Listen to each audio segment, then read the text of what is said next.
Hello everyone and welcome back to another video from AI Basics. In this video, I'm going to show you how to speed up a video on Videoleap. So let's get started right away.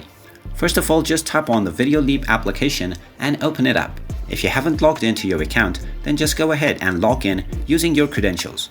Now you can tap on the plus icon to start working on a new project or open your recent project from projects. Once you open up the video that you want to work on, you can just tap on the video that you want to speed up. As you can see, it says that the speed is ×1.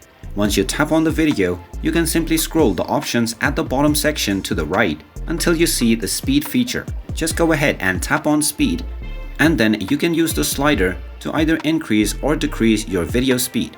Scroll the slider to the right until you get your desired speed. You can tap on the play button and see how the video looks. Once you're satisfied with your video speed, you can simply tap on the back button and your speed will be saved.